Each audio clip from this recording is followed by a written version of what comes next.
Hi, welcome to the Louise Gallery and Studio YouTube channel. We're just going to have a look at putting textures onto gesso in order to have really beautiful textures that take the paint.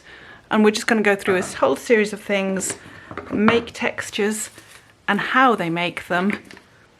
These are just stamps that I got from a very cheap art suppliers. I'm sure you'll know who I mean. Same with these. Some wire, some leaves again from the cheap art suppliers, netting and palette knives. I'm really lucky. Everybody knows that I really mess around with stuff, so I get given lots and lots of bits and pieces. Like that's a bit of old carpet. So we'll just do a couple of things just to show you a few mark making you can do. So I apply the gesso pretty thick. And I would normally stretch this paper, but I'm not going to go through all that for the demo. And I can always use these bits as collages in the future. So bang it on nice and thick. And you can make your own gesso, or you can buy it. And then just see what happens when you mark with it.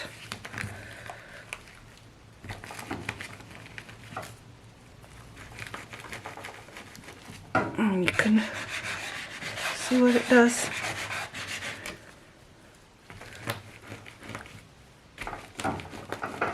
It's just up to your imagination how you use it. So these lovely leaves, I just gessoed it, bunged it down and painted over it. And that will of course dry into the gesso and stay. I don't put too much gesso on so that you can still see the lines of the leaves. And then this is a piece of netting, just see what it does.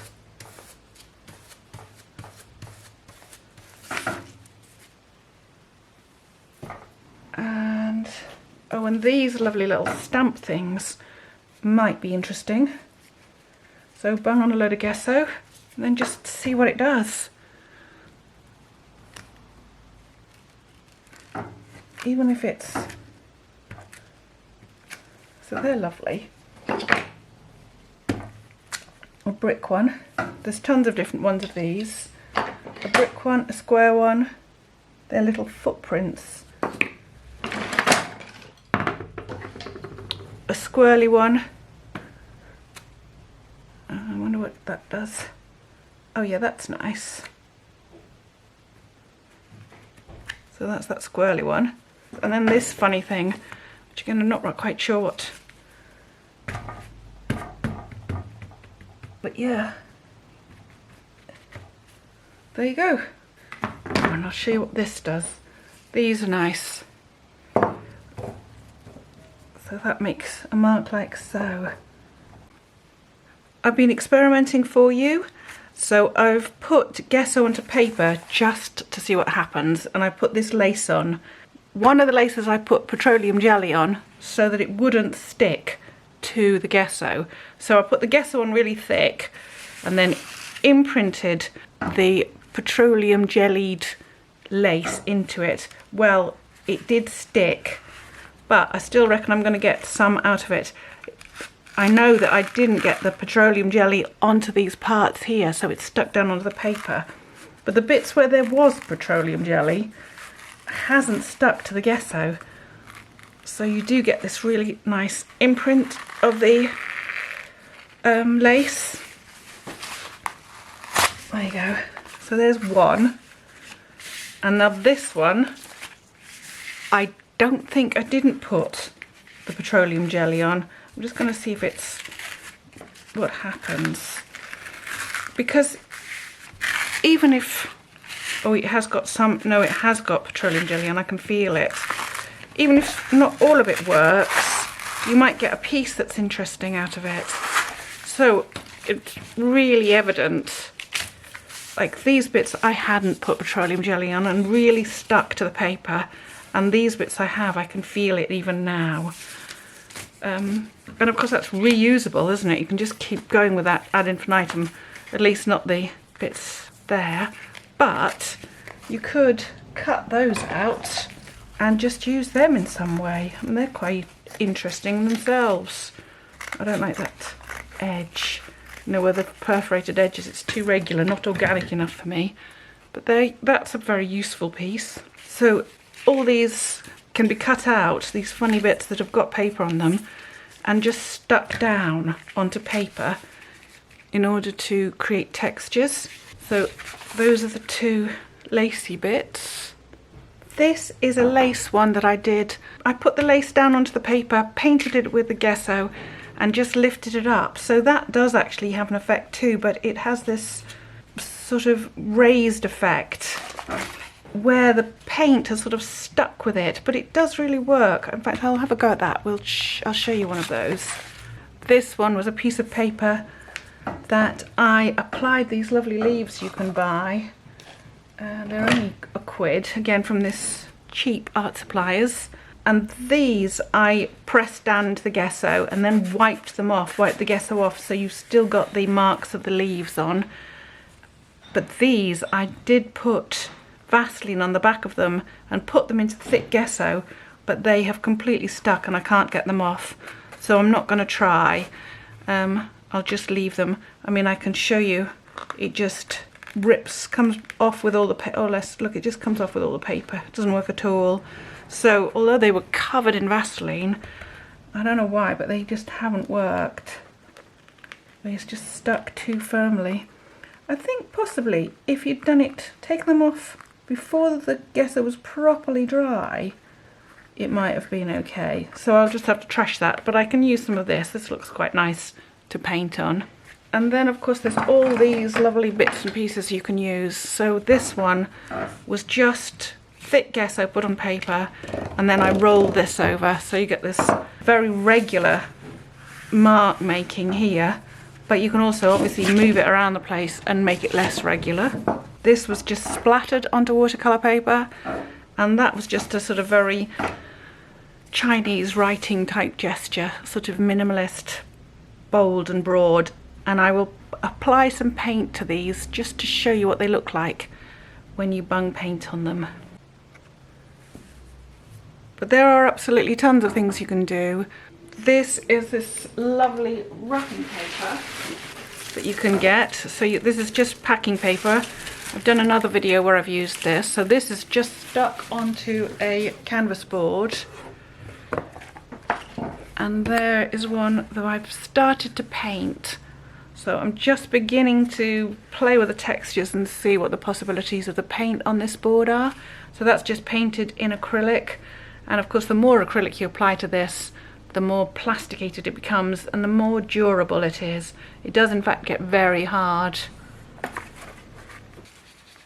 Right, just so that you can see how it takes on the paper, how the acrylics work on it, I'm just quickly brush over that. And I'm going to use a light blue and then a darker blue over the top, just so that you can see what's happening properly. Because what's really nice about it is it really takes the paint in different ways depending on the texture that's on there. So this is just ordinary gesso, which is good for both oils and acrylics, and these are just acrylic paints over them. The paint that gets caught in the grooves, so the image comes out really easily and quickly. And I'll just show you on this one. Again, the paint, I shouldn't use too much water with acrylic because it doesn't set properly. If you're going to thin it down, you should use a acrylic flow medium. Right, that's a bit of a mess. So I can get a blending brush and just blend it over. And you can see that the paint takes more strongly on the paper because it's more absorbent, and less so where the gesso is, because obviously that's more of a plastic finish. And what's really nice about all this as well, so you get the difference in tones naturally because of the paint's resistance to the gesso and absorption by the paper. But then you can also get the paint on a flat brush and just drag it over the tops, and you get really nice mark making because it's just being dragged and just touching the tops. If you blend it, of course it'll all push it in, but you can pull it across so you start layering up really nice textures. Same with this one. So you can just pull it through on certain areas by using the flat end of the brush. And of course, you can also get a roller. So I'm being quite cat-handed with this roller. I just wanted to show you, so it's on quite roughly because I haven't got the space to even out the ink on the roller. But I've got some ink on the roller just to see what happens. And if you roll it over the top, it just makes yet more different sorts of mark making. I'm going to put a bit more dark blue so you can actually see terrible. But I don't mind that because it makes lovely abstract mark making. I'm just going to see if I can get it more evenly over the top of this. No, I can't. I'm just putting too much ink on the roller. But you can see it makes really interesting marks, even used clumsily like that. There's another lace one here. I could just do it so that it's a little bit more controlled. You can see I am not very careful about what I do, but then of course that comes out in my style.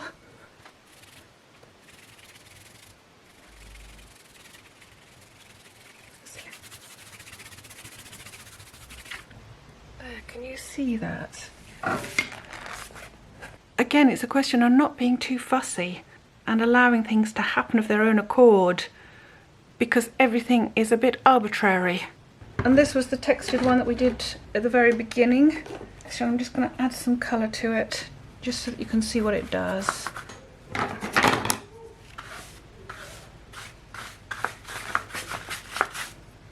Just so that you can see the texture being revealed. This is more or less just dirty water.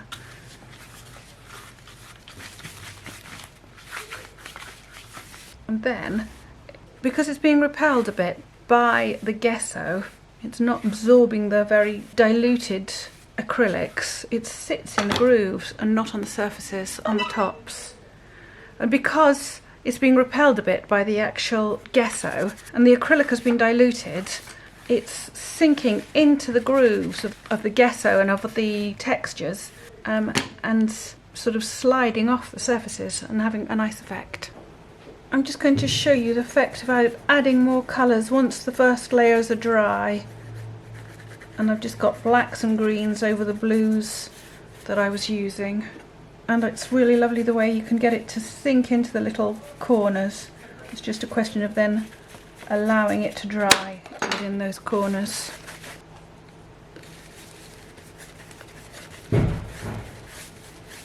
And just work the paint until you find something that you're interested in, you find interesting.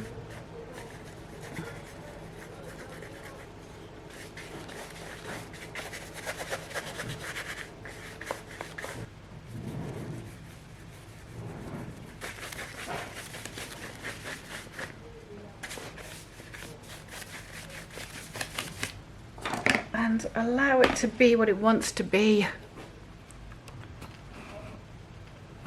There you go. So I'm just quickly the same on this sort of thing, just a bit, using the same sort of colours. I'm just going to show you how nicely it sits into the grooves and how much you can play with it at this point. And then of course all these lovely bits and pieces can be used to collage other abstracts or as paintings in their own right.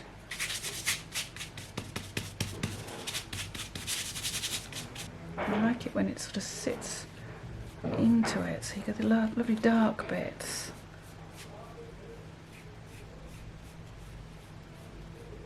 And again, don't expect too much at once. This can dry, so you can get the lovely dark bits on it, and you can add whites afterwards. This isn't the sort of end of it. It's just a sort of series of mark making that you can just build up over time. So just enjoy it.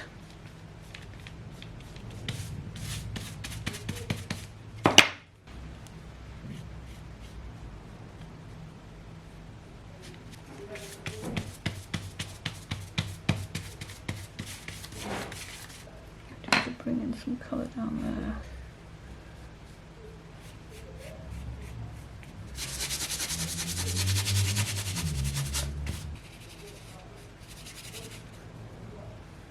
Even water on it's nice, quite interesting. Right, there you go for that one. Let me just put it a bit more.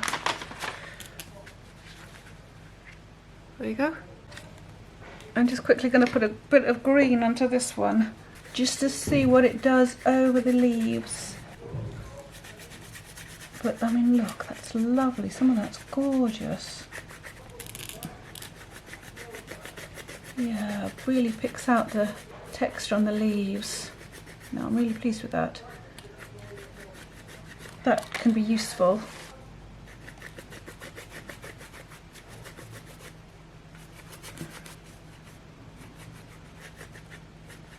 You just have to be careful you don't overdo it, otherwise you lose it all again. But presumably you can go back over it and pick it back out again on another colour and get all these. Yeah, that's lovely. Tiny touches of the blue on top of that still work. Oh yeah, no, that can be really layered and pulled out and layered until you have loads of lovely mark making on there, and colours. I mean, silvers and things would be nice on there. Okay, I'll stop. You know what I mean. Enjoy it. Enjoy having a go at it yourselves. All the best.